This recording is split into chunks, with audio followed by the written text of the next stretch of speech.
Ténèbres, vent, tempête maritime, déluge d'eau, incendie des forêts, pluie, éclair du ciel, tremblement de terre, chute des montagnes, ville rasée. Cyclone qui porte de l'eau, des branches d'arbres et des hommes à travers l'air, branches détachées par les vents, entraînées par les cours du vent, avec des gens dessus. Arbres brisés chargés d'hommes, navires brisés à morceaux, heurtés contre des écueils.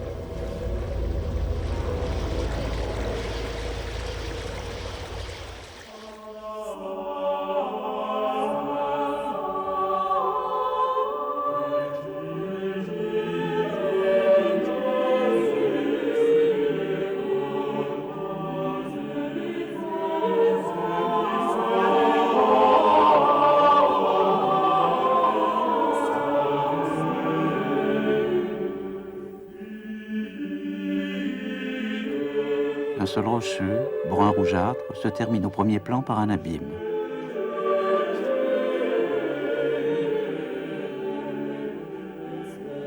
Le paysage montre des pics montagneux, des glaciers et des vallées d'où se retirent les eaux ruisselantes.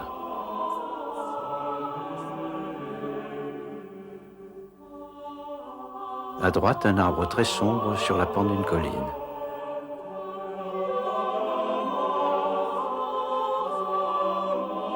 Au centre, Sainte-Anne. Elle porte les cheveux nattés. Les tresses sont ramenées en couronne autour de la tête et en partie recouverte par un voile à 2 volants tombant sur le front. Elle a les yeux baissés, elle sourit. Assise sur ses genoux, la Vierge Marie. Elle est vêtue d'une robe rose décolletée et bouffante, aux manches de mousseline grisâtre et transparente. Son bras gauche et ses jambes sont enveloppés d'un grand manteau bleu. Marie se penche vers l'enfant Jésus, un bébé de 2 ou 3 ans. Nu, très bouclé, il est en train d'enjamber un agneau qui se cabre.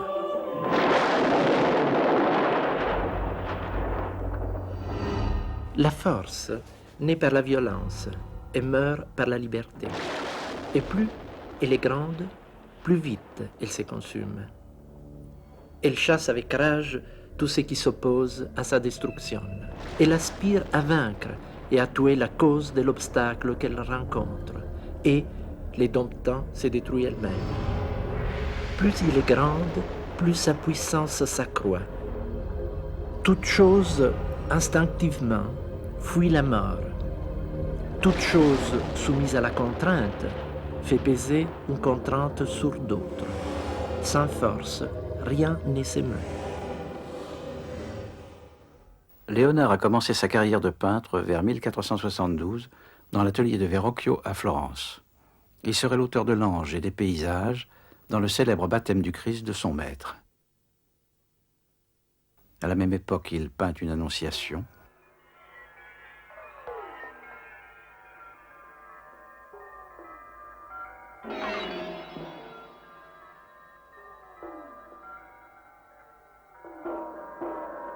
Et se fait remarquer comme portraitiste. Plusieurs madones lui ont été attribuées, mais sans certitude. Il commence l'adoration des mages qu'il n'achèvera pas. Il quitte la Toscane pour Milan, où il se met au service de Ludovic le Mort. Il peint la Dame à l'Hermine et une première version de la Vierge au Rocher, probablement celle qui se trouve aujourd'hui au Louvre. En 1495, il commence la scène pour le réfectoire de Sainte-Marie-des-Grâces. À la chute de Ludovic, Léonard part pour Mantoue, où il commence un portrait d'Isabelle d'Este. De retour à Florence, il prépare la bataille d'Anghiari pour le Palazzo Vecchio. Détruite, il n'en reste que des dessins préparatoires et une copie par Rubens.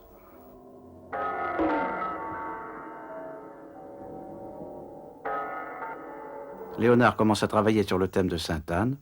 Il exécute le portrait de Mona Lisa, femme d'un certain Francesco del Giocondo. Le panneau devient aussitôt célèbre. 1506, retour à Milan.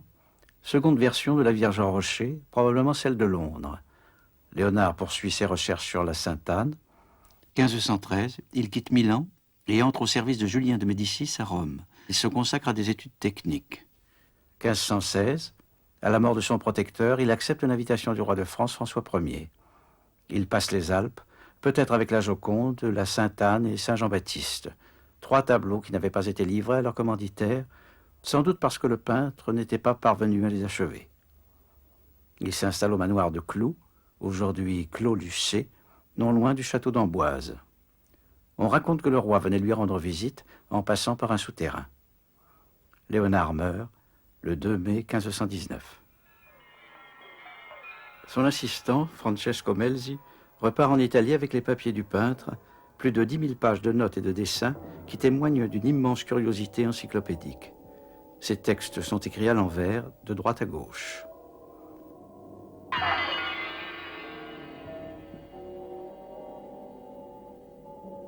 Les pages sur la peinture seront rassemblées en un traité qui, à partir du XVIIe siècle, connaîtra plusieurs éditions. Probablement acheté par François Ier, la Joconde est restée en France. Peut-être Melzi emporte-t-il la Sainte-Anne en Italie. C'est dans ce pays qu'un siècle plus tard, le cardinal de Richelieu l'achète. Placé dans le grand cabinet du palais cardinal, futur palais royal, le tableau est légué par Richelieu à Louis XIII. Sous la régence d'Anne d'Autriche, il se trouve dans la chambre de la reine à Fontainebleau. Il fait ensuite partie des collections de Louis XIV à Versailles. Enfin, il entre au Louvre en 1801.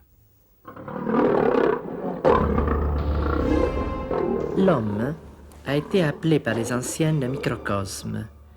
Et certes, ce terme est bien employé, car de même que l'homme est un composé de terre, eau, air et feu, de même les corps de la terre.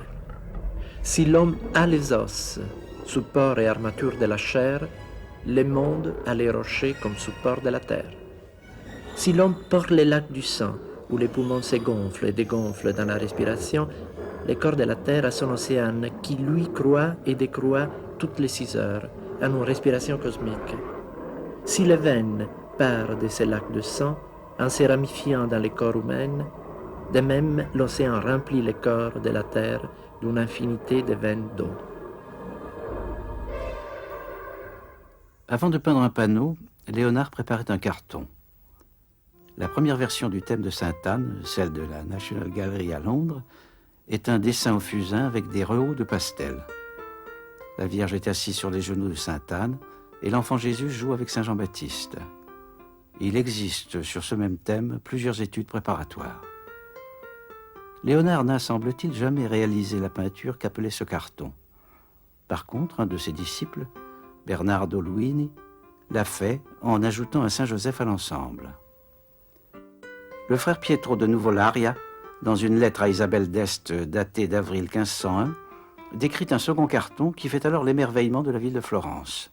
Comme le premier carton, celui-ci pourrait être une commande du couvent des Servites de l'Annunziata, dont Léonard était alors l'hôte. Saint Jean-Baptiste est remplacé par un agneau. Ce carton a disparu. Une esquisse conservée à Venise lui correspond peut-être. Par la suite, Léonard aurait fait un 3e carton pour préparer la Sainte-Anne du Louvre. Cette œuvre a disparu elle aussi. Il n'en reste que les esquisses.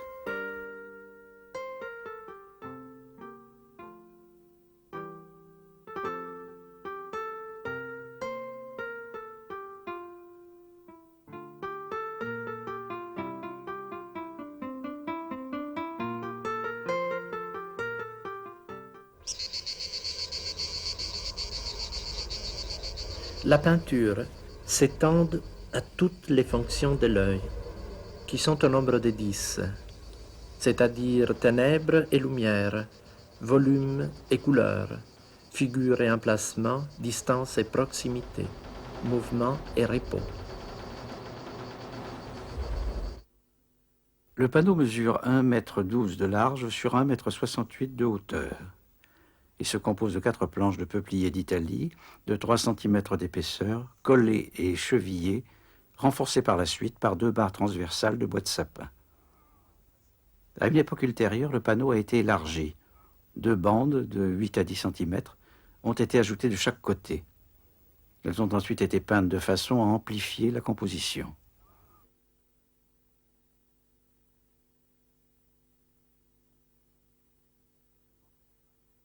Ces deux bandes latérales sont aujourd'hui cachées par le cadre. Les planches sont déformées et présentent une légère convexité qui apparaît nettement en lumière rasante. Une fissure importante traverse le visage de sainte Anne.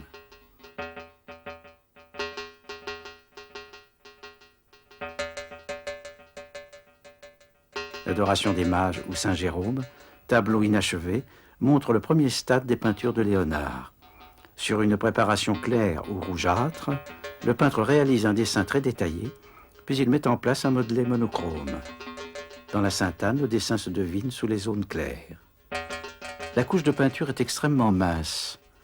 On ne connaît pas précisément les techniques employées par Léonard. On sait seulement qu'il travaillait ses tableaux sur de très longues durées, peut-être 10 ans pour la Sainte Anne, dont divers détails sont cependant inachevés. En vérité, la théorie réside dans l'intelligence, mais la pratique est dans les mains. Et c'est pour cela que Léonard de Vinci, suprêmement intelligent, ne se contentait jamais de ce qu'il faisait, et qu'il acheva très peu de choses. Il en disait souvent la cause. Sa main n'arrivait pas à la hauteur de son intelligence. Le visage de la Joconde montre un important réseau de craquelures qu'on ne retrouve pas dans les mains, signe que le peintre a utilisé dans ces deux zones des liants différents. De même, le visage de sainte Anne reste assez lisse, seulement marqué par un faïençage très fin, correspondant aux tensions du bois, alors que celui de l'enfant Jésus montre tout un réseau de craquelures, dues vraisemblablement aux différences de séchage entre les couches successives. Très apprécié, le tableau était souvent restauré et montre de nombreux repeints anciens à l'huile ou à la tempéra, bien visibles à l'œil nu, et davantage encore en photographie ultraviolette, où ils apparaissent sous forme de taches sombres. Les vernis anciens se sont assombris de façon non uniforme et obscurcissent les fonds bleutés et les carnations des personnages. Pour faire une belle couleur vert, prends le vert et mets-le avec du bitume et tu feras ainsi les ombres plus foncées. Puis, pour le vert plus clair, mélange vert et ocre, et pour le plus clair encore, vert et jaune. Et pour les lustres, mets du jaune pur. Puis prends du vert et du safran d'Inde ensemble et fais un voile par-dessus tout. Le tableau se divise en deux zones chromatiques emboîtées. Celle des couleurs chaudes, les carnations des personnages, leurs vêtements, le sol du paysage proche. Celle des couleurs froides, le ciel, les montagnes, les eaux, le manteau de la Vierge. La gamme chromatique est étroite. Couleurs froides, carnations et couleurs chaudes forment des systèmes limités mais rigoureux.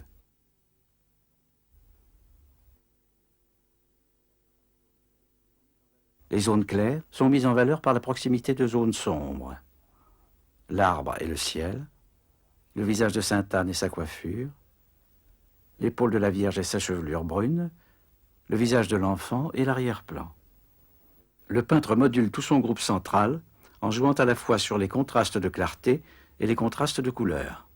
La tête de l'enfant est entourée d'une zone foncée bleuâtre qui contraste avec sa carnation rougeâtre. Le bleu du ciel est obtenu à l'aide d'un bleu moyen.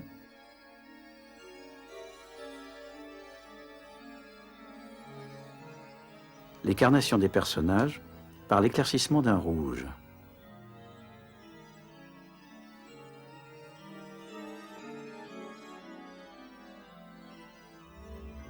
Le visage de sainte Anne, qui paraît très clair, est en fait beaucoup plus sombre que le ciel proche. Léonard obtient un modelé par dégradé de la couleur. Ce modelé peut être très régulier pour souligner la douceur du visage, ou au contraire heurté pour accentuer les reliefs aigus ou les discontinuités.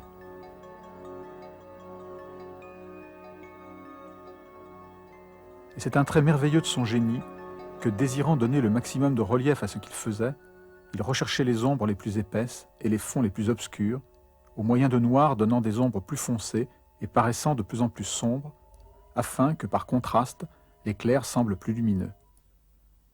Mais de cette façon, il arrivait à des teintes si sombres que l'ensemble paraissait fait pour imiter la nuit plutôt que les nuances de la lumière du jour. Cependant, il faisait tout cela pour donner plus de relief et atteindre la fin et la perfection de l'art. L'air est plein d'une infinité de lignes droites et rayonnantes, qui se coupent et se croisent sans s'échasser l'une l'autre, et qui reproduisent surtout ce qu'elles rencontrent, la vraie forme de leur cause.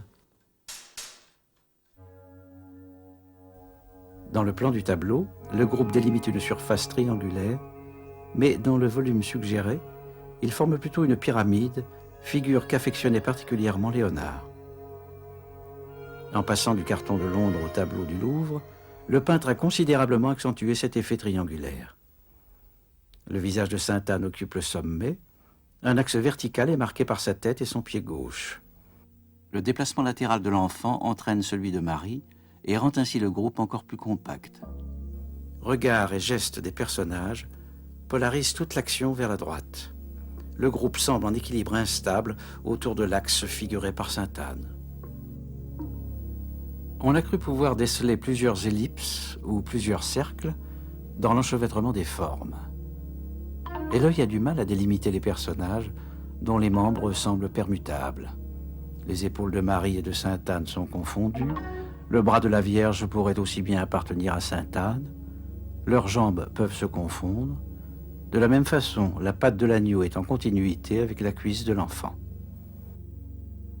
Entre le moment où Léonard réalise son carton et celui où il peint son tableau, d'autres peintres abordent ce même problème formel. Dans son Tondo Doni, Michel-Ange place une Sainte Famille dans un cercle et crée un étroit enchevêtrement de formes en mouvement. Dans sa Madone à l'agneau, Raphaël fait éclater la torsion des figures au profit de l'anecdote autour de l'agneau. Léonard, soucieux d'originalité, trouvera une autre solution encore. Par la suite, beaucoup d'autres peintres l'imiteront.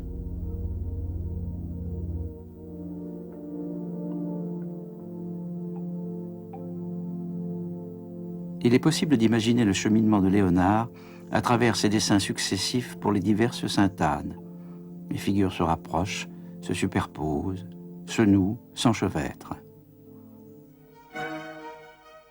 Dans le tableau, cette intrigation est achevée.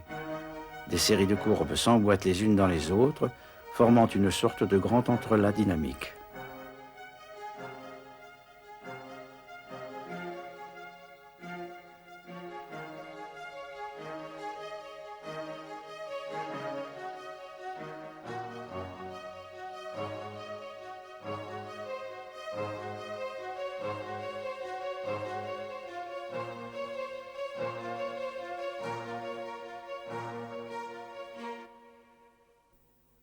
Il y a de nombreuses correspondances entre les formes et les textures.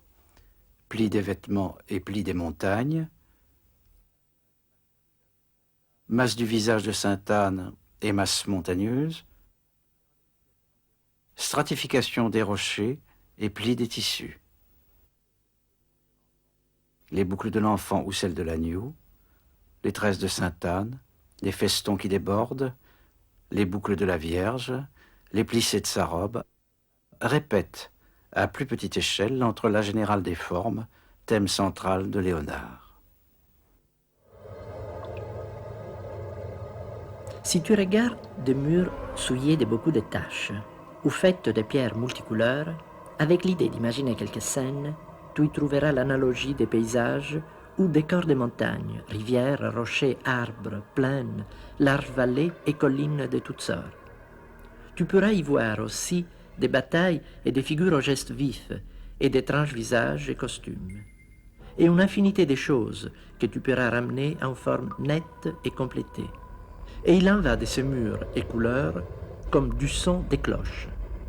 Dans leur battement, tu trouveras tous les sons et les mots que tu voudras imaginer.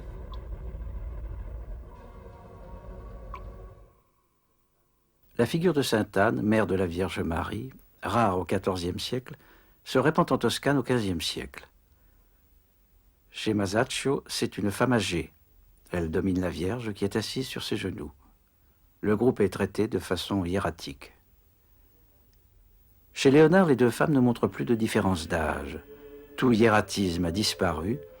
La tendresse de Sainte-Anne enveloppe Marie comme celle-ci entoure de ses bras son fils.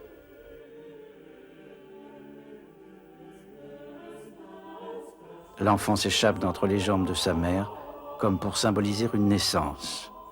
Il descend à terre pour montrer qu'il rejoint l'humanité. Chez les anciens Hébreux, on tuait l'agneau en guise de sacrifice à Dieu. Le Christ, qui meurt sur la croix et qui prend en charge tous les péchés du monde, est qualifié d'agneau de Dieu.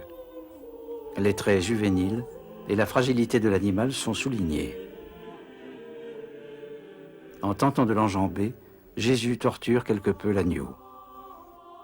Jouant ainsi avec l'animal, il mime la scène future de ses propres souffrances et de sa mise à mort. Marie, peut-être consciente du destin de son fils, tente de le retenir. Autre élément de mystère, les visages. Il s'y retrouve la douceur des personnages de Léonard. La conquête d'un type de visage personnel et chargé d'implications philosophiques est caractéristique des peintres de la Renaissance florentine. Botticelli, Michel-Ange, Raphaël poursuivent à travers le visage une sorte d'idéal platonicien de la beauté. Chez Léonard, un trait s'y ajoute, le sourire. C'est celui de la Vierge au rocher, de l'ange, de la Dame à l'hermine, de Saint Jean-Baptiste qui sourit en montrant le ciel, de la première Sainte Anne qui, elle aussi, montre le ciel, de la Joconde. Un sourire à peine prononcé qu'aucune autre position des lèvres ne saurait rendre et qui inscrit les bouches et les yeux dans un cercle parfait.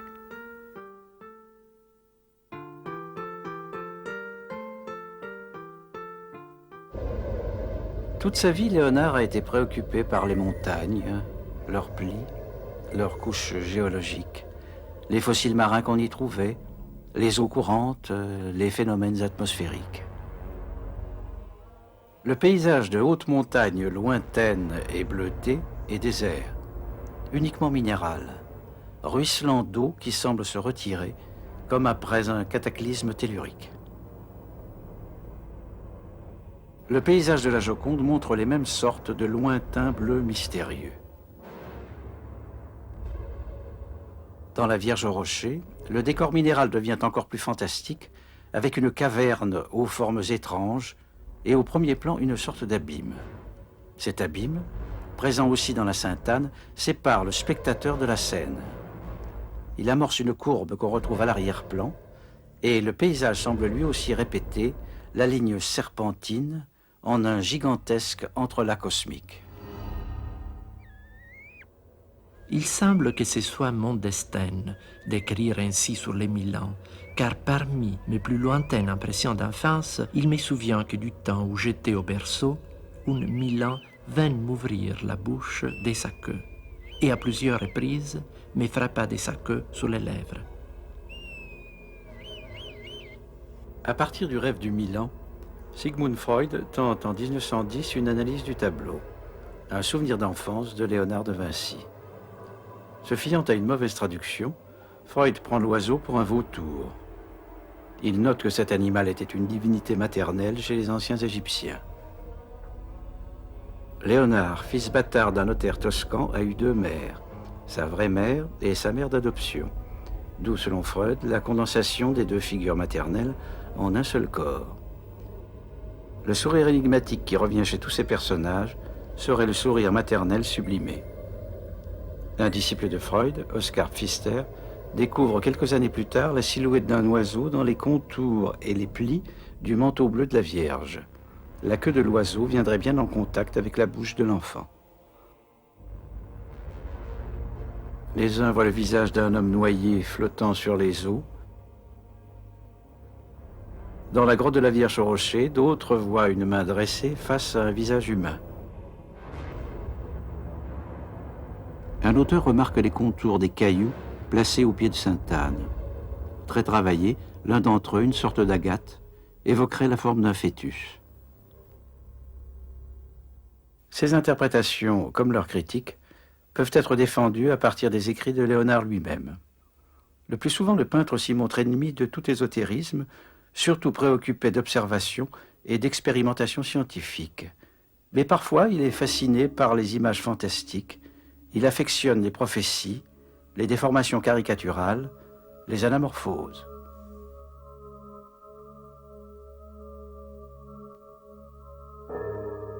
À la même époque, Mantegna fait apparaître des profils dans les nuages. Le XVIe siècle sera marqué par la figure de l'analogie. Paysage anthropomorphe, tête composée, grotesque, engendre à l'oreille de l'âge baroque toute une esthétique de l'ambiguïté. Cette magie naturelle, née de la recherche des analogies, s'est perpétuée jusqu'à notre époque à travers les anamorphoses, les illusions d'optique, ou même les devinettes enfantines.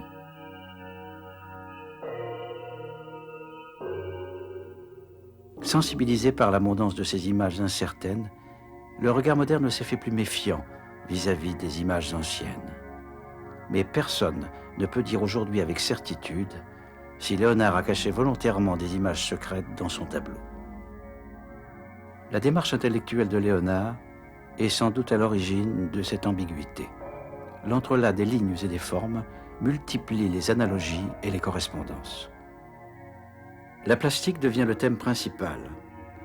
La forme contient l'idée, mais prise dans un processus de création continue, aucune forme n'est définitive. C'est une nouvelle conception de l'univers qui émerge à la Renaissance. Au monde clos succède un monde infini, aux formes fermées, des formes ouvertes. C'est peut-être aussi l'explication de l'inachèvement de la plupart des travaux du peintre.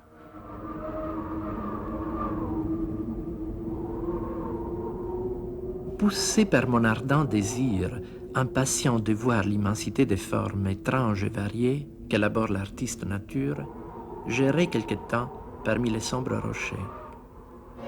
Je parvins au seuil d'une grande caverne, devant laquelle je restai au moment frappé de stupeur, en présence d'une chose inconnue. Je pliai mes rênes en arc, appuyai la main gauche sur le genou, et de la droite, je fis écran à mes sourcils, baissés et rapprochés. Et je me penchai d'un côté et d'autre plusieurs fois, pour voir si je pouvais discerner quelque chose. Mais la grande obscurité qui régnait ne me le permit pas. Au bout d'un moment, deux sentiments m'envahirent, peur et désir. Peur de la grotte obscure et menaçante, désir de voir si elle n'enfermait pas quelque merveille extraordinaire.